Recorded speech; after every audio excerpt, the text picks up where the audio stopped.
Eno ye program yo ensulo ey'enkya wano ku 3 ABN TV. Yiga okutandika olunaku ne Katonda.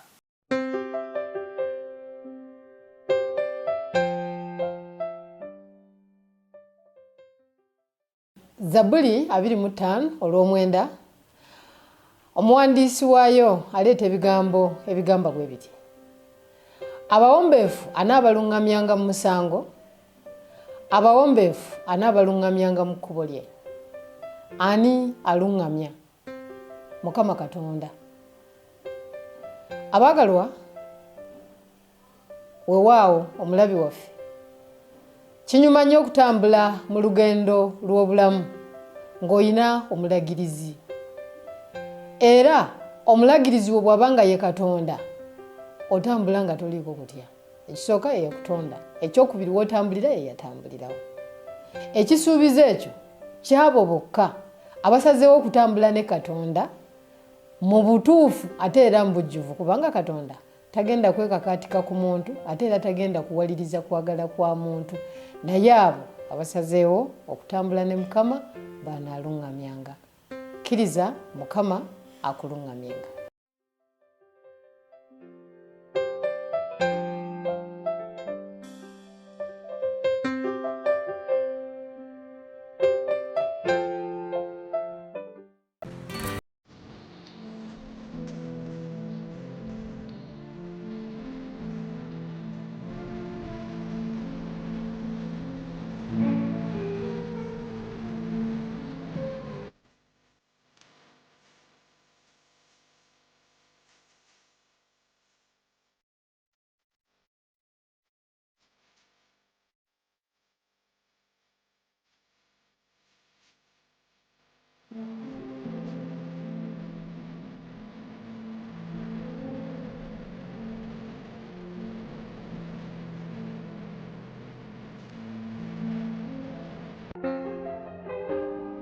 Atenderezebwe Mukama kubanga awulidde bye musaba.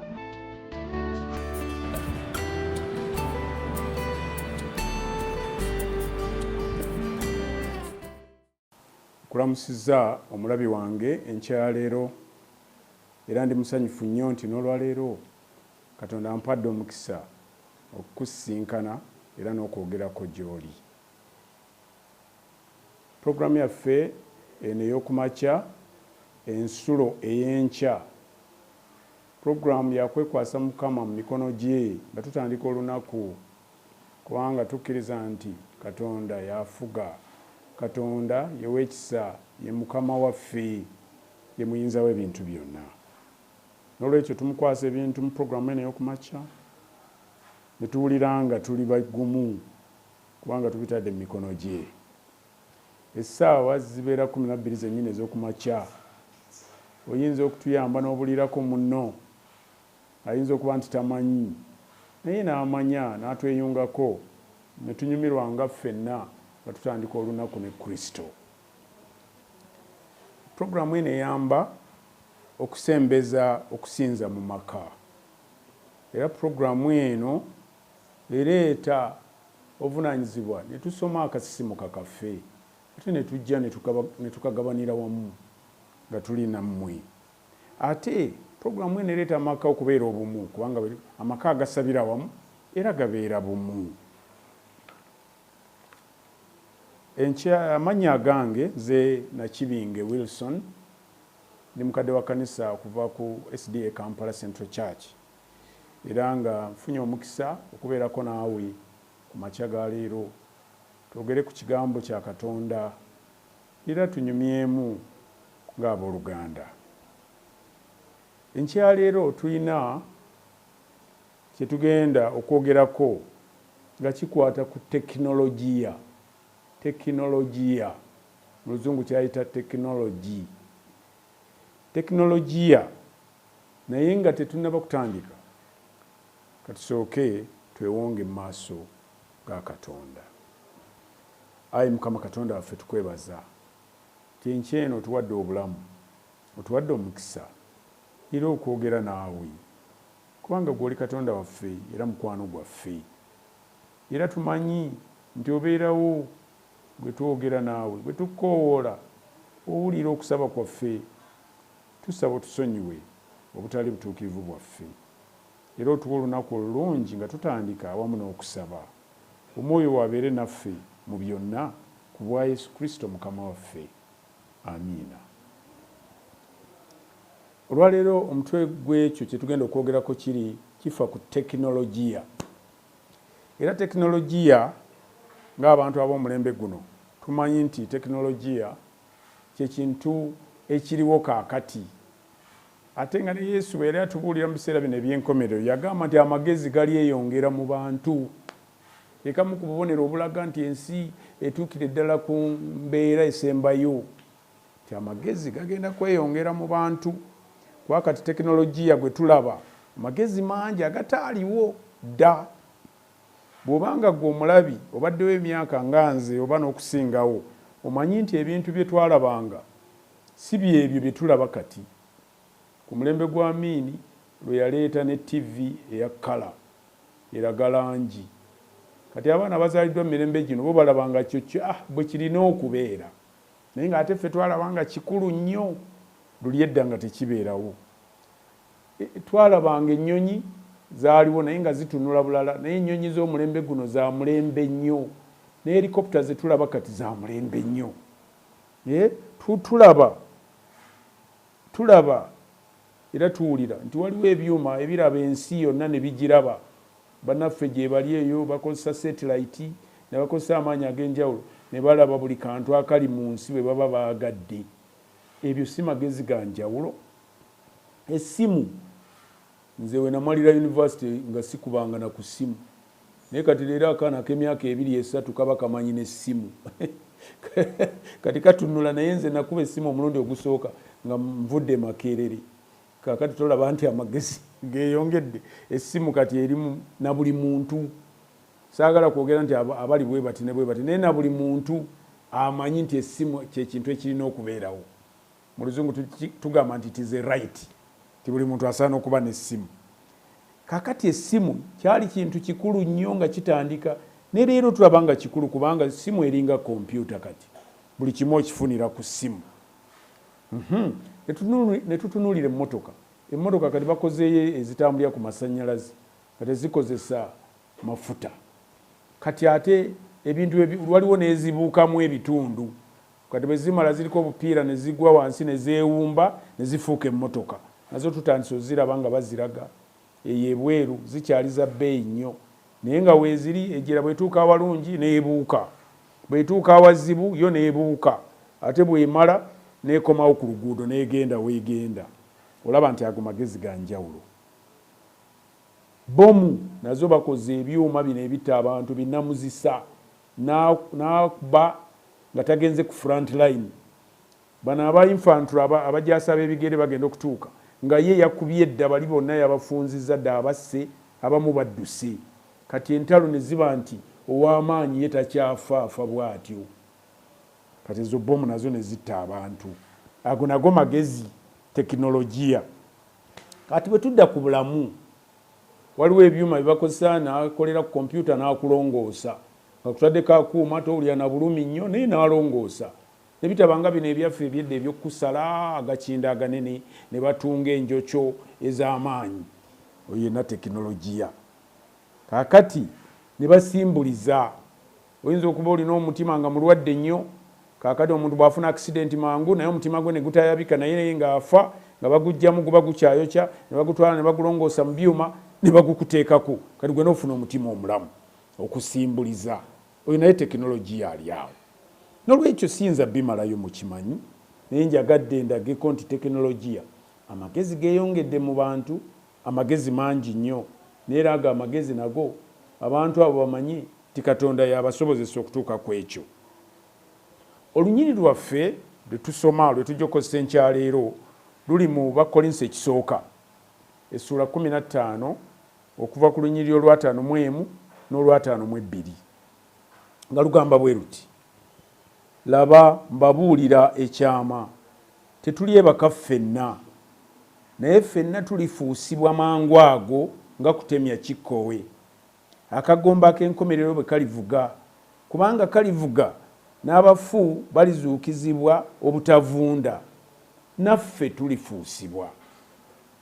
Bw'otunnya olunyiriri luno tetulyebaka ffenna. Bayibuli bw'eyogera ku kwebaka mu lunyiriri nga luno eba eyogera ku kufa.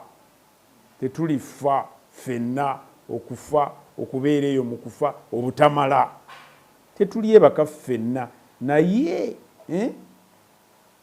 ffenna tulifuusibwa mangu ago nga kutemya kikoowe. Ate Bayibuli n'eraga nti nga kutemya kikoowe akagomba k'enkomerero bwe kalivuga, kubanga kalivuga n'abafu balizuukizibwa obutavunda, naffe tulifuusibwa. Kakati baga nti naffe tulifuusibwa, katugambe singa Kristo akomyewo kaakano. Nze ayogera naawe ampuliriza, kasita tuba nga tuwadde Kristo obulamu bwaffe, ng'era tubumuweeredde ddala, afuga obulamu bwaffe, nga tumwagala, ng'era tumulindirira, tugenda kufuusibwa. Kubanga tuliba tetunneebaka, ffe tugenda kufuusibwa bufuusibwa, tufune omubiri ogutalwala, ogutafa, ogutavunda.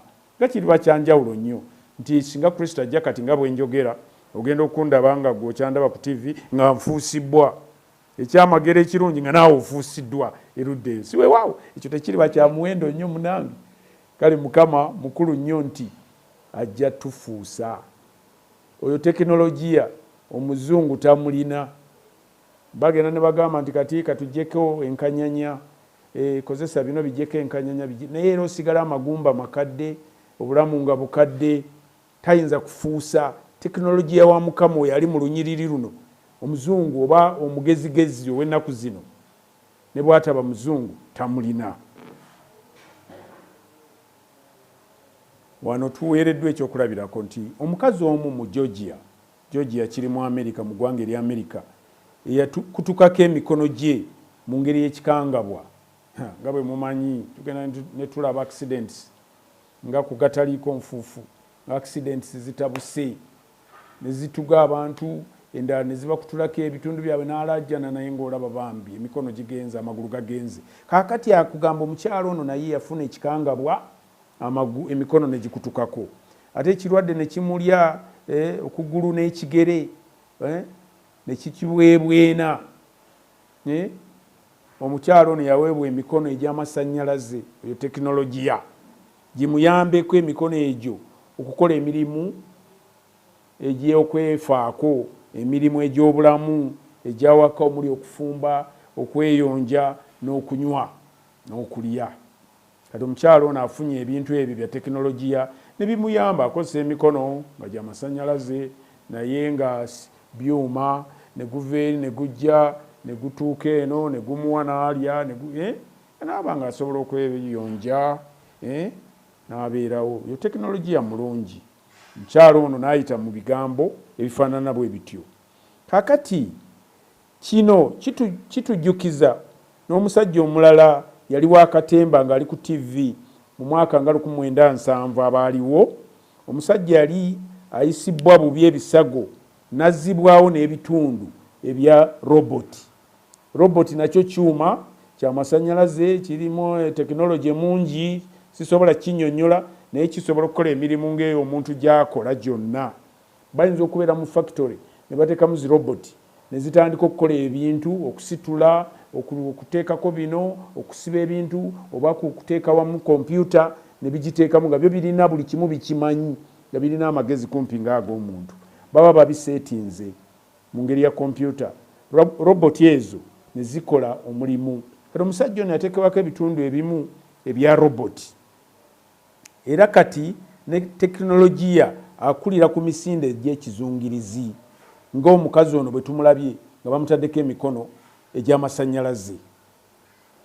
Kakati nga bwe twebaza Katonda olwa tekinologiya ono, akula avuddemu okukyusibwa okw'obulamu obw'abalwadde oba abafunye ebisago dekabusa. Sayansi asingawo amaanyi kyayinza okukola kwe kukolamu ennongoosereza oba okussaawo ekirala mu kifo ky'ekitundu ekyo ekiba kikoseddwa.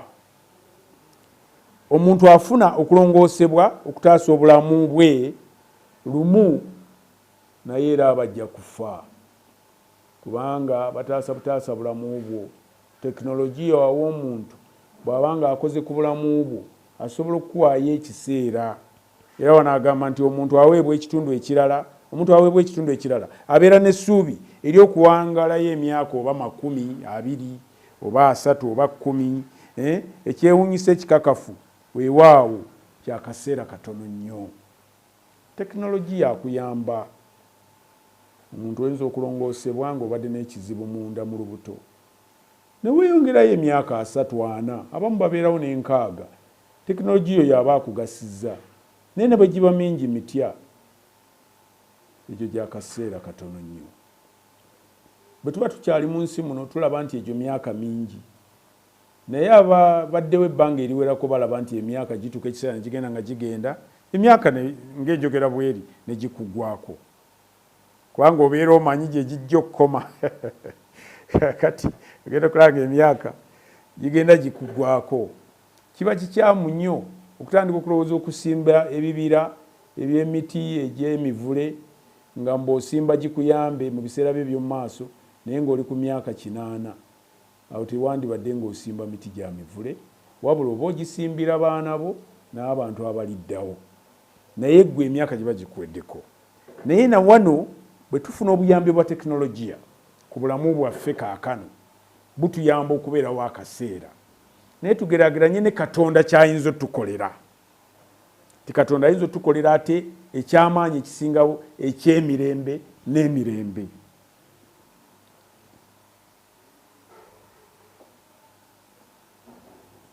Naye lowooza ku Katonda kyayinza okukola nekyalikola ffenna tulifuusibwa. Olunyiriri katuluddemu. Olunyiriri lwagambye olw'Abakolinso kisooka 15 okuva ku 5:1 n'olwa5:2 nti laba mbabuulira ekyama tetulyebaka ffenna naye ffenna tulifuusibwa mangu ago nga kutemya kikowe. Akagomba k'enkomerero bwe kalivuga kubanga kalivuga n'abafu balizuukizibwa obutavunda naffe tulifuusibwa. Katonda asobola okuwa obulamu naawe obulamu ekintu nga kiweddemu obulamu. Twakirabako mu byawandiikibwa tukiraba nti Laazaalo yazuukizibwa n'aba mulamu. Waliwo akaana akawala akato nako kaali kalwadde nako ne kazuukizibwa nako ne kaba kalamu. Yesu yatulezaako ne tulabako ng'akoze ku kuzuukiza abantu ye yennyini. Ate Yesu yennyini naye n'atukola bulungi ti naye yazuukira. N'olwekyo tusinza Katonda omulamu. Eggulu lirimu Katonda mulamu era gwe tusinza gwe tugulumiza. Era naffe tumanyi nti ekyo Kristo kye yatulaga wano kye yayitamu naffe tuli babalamu mu Kristo Yesu. Amiina. N'olwekyo Katonda bw'ayogera ku tekinologiya aba ayogera ku tekinologiya gwe tuyinza obutafumitiza na kutegeera mu magezi ag'abakegezi munnyo abali wano kaakati nti kuno si kukola nongoosereza mu ekyo ekikadde. Nga sayansi w'omulembe guno akola ebintu eby'ekitalo nti yakola ekintu n'alongoosereza ku ekyo ekibaddewo. Sayansi ono w'amaanyi w'abakagezi munnyo tannatondayo muntu mulala.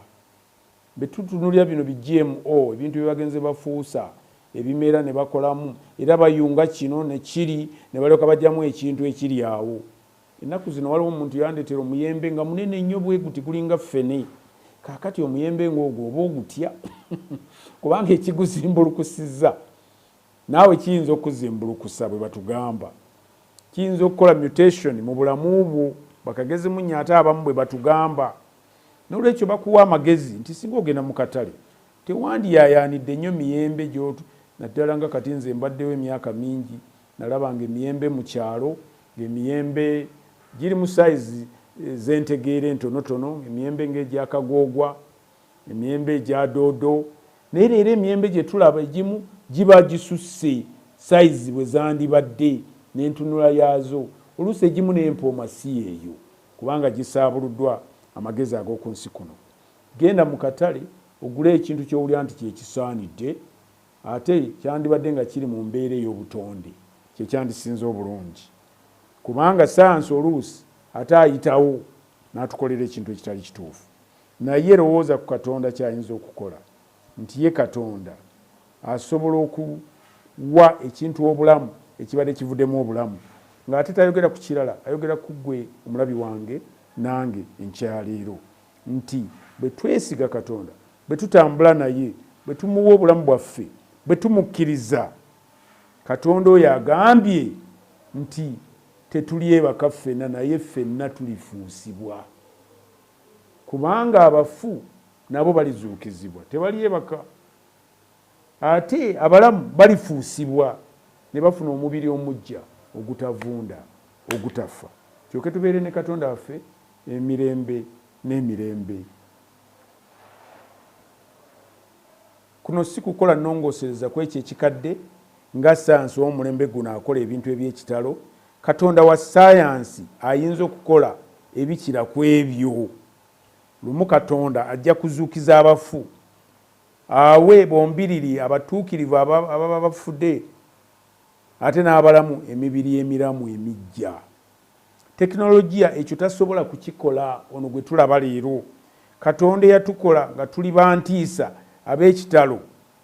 Mpozi kambalageko ebyandikibwa ebigamba Katonda bwe yatukola nga tuli bantiisa. Zabbuli y'ekikumi 1:14 egamba nti naakwebazanga kubanga okukolebwa kwange kwa ntiisa, kwa kitalo, emirimu gyo gya kitalo, n'ekyo emmeeme yange ekimanyidde ddala.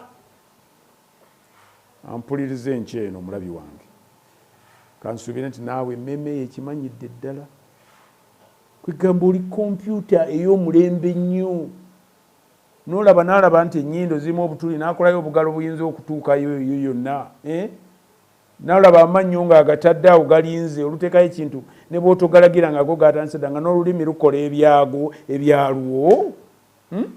N'olaba nti wano bakusiiye nga buli wamu osobola okwetuukawo. Alina engeri gy'atuteekamu obuntu nti buli wamu tutuukawo. N'akuteekako luli nali nsoma ekigambo, omanyi oluusi tusoma ebintu bingi ebitukwatako n'ebyobulamu. Nali nsoma ku kintu ekikwata ku mbeera z'obulamu abasajja, naye oli agamba nti obulamu bw'omuntu Katonda yabukola nga bulimu ne plumbing bulimu ne sewage system ne piping eyo ng'egenda mu bitundu byayo paka lw'otuuka omanya nti ate n'ateekawo automatic switches nti owaayo omusulo kati ndowooza nandigenze, owaayo nandigenze ate neneeyamba. Okiraba Katonda ebyo byonna agenda abikuteekako. Kyava agamba nti wankola mu ngeri ey'entiisa, okukolebwa kwange kwa kitalo, kubanga mu kufumitiza kw'omuntu alemeddwa akola biroboti. Roboti si bantu naye ffe tuli bantu. N'okula ate n'akuwa amaanyi n'okuzaala n'ofuna abaana abalala. Bwe baba si weewaawo kubanga ebyo birabo, ekyo nakyo erinnya lya Mukama lyebazibwe. N'olwekyo Katonda ne yakola nga tuli bantiisa, lumu ajja kuzuukusa abeebaka nga bayita okuva mu bifo gye baali baawummulira, abo bonna abaafiira mu Kristo Yesu. Agenda kujjayo abaafiira mu Kristo Yesu, bwe bagenda okufuna emibiri egitafa, bagende naye, bagende mu bwakabaka bwe. Ate n'abalisangibwa nga balamu nabo bafuusibwe. Ebigambo ebyo tubiwulidde. Kasita tuba nga twafiira mu Kristo Yesu, oba bwe tuba balamu nga tuli balamu mu Kristo Yesu. Wano weŋŋambira ndi nkusaba omulabi wange enkyeno, oweeyo omutima gwe eri Kristo. Nkusaba owulire nti Kristo ye mwana wa Katonda omulamu. Era Kristo yajja n'atufiirira. Kristo yatusuubiza tyagenda kukomawo nate atwala eyo gy'ali nti naffe tubeereeyo. Kristo talimba. Ebyandikwa ebitukuvu tebirimba. Beera n'okukkiriza leero omanye nti ebyandikwa ebitukuvu byogera gy'oli nkyaleero nga bikugamba nti waayo omutima gwe eri Kristo. Va mu ebyo ebikuwoomera naye nga bya kiseera ate nga byakuzikirira, otambule ne Kristo omulamu. Twenyumiriza kubanga bwe tulizuukizibwa oba bwe tulifuusibwa tewali bagaalubindi nga zino za kusomesa bigambo kuba bwe nzijjako sisoma bulungi. Tewalibaawo bintu bya kutuwanirira ng'obugaali obw'abalema. Ebyo tetuliddayo kubiraba nate ng'olwo ebyo byakoma dda, kubanga tulibeera mu mbeera Katonda gye yatutonderamu nga atandika ensi eno. Katonda agaba amagezi eri bannasayansi, abavumbuzi, bayinginiya, badokita, agenda n'abawa amagezi ag'ekitalo. Naye Katonda ajja kukola ekisinga ekyo omuntu yenna omugezigezi kye yali akoze, nga n'ekyo ekisinga obukulu kwe kulaba nti abantu be bonna abafiira mu Kristo n'abo abalisangibwa nga balamu nga Kristo akomyewo bagenda kufuusibwa bafune emibiri egitafa, egitavunda. Eyo teribeerayo kulwala nate, teribeerayo kulaba nnaku, kubanga tuliba tuli ne Kristo mu bwakabaka obw'omu ggulu. Eyo embeera gye yali atondeddemu omuntu ku lubereberye, embeera gye twali tulina okubeeramu. Ekyennaku Sitaani n'ayingira mu mbeera zaffe, n'ayonoona obulamu bwaffe, n'ayonoona ensi yaffe. Naye tulina omukisa nti Kristo emyaka mingi egiyise yajja ku nsi kuno n'abeerako emyaka 33 n'ekitundu n'agimala kuno, era Kristo n'afa, naye ng'afiirira ffe. Kaakano tulina obulamu mu Kristo Yesu. Tusabe nnyo era tubuulire bonna tutuuke ku lunaku olwo olw'ettendo. Mbasabira Kristo atutuuse ku lunaku olw'ettendo olwo nga tuwangudde. Tusabe. Ayi Kitaffe omulungi, weebale nnyo olw'okutuwa omukisa okubeera abaana bo. Enkya eno oyogedde gye tuli. Sabira bonna, omulabi wange ampuliriza, musabira omuwa omukisa okukkiriza Kristo, omuwa omukisa okuwaayo obulamu bwe nga n'ebintu abirabira ddala, kubanga ensi eno kati erabika egenda eggwaawo. Ffenna tufuna obulamu obutaggwaawo kuyita mu Yesu Kristo Mukama waffe. Amiina.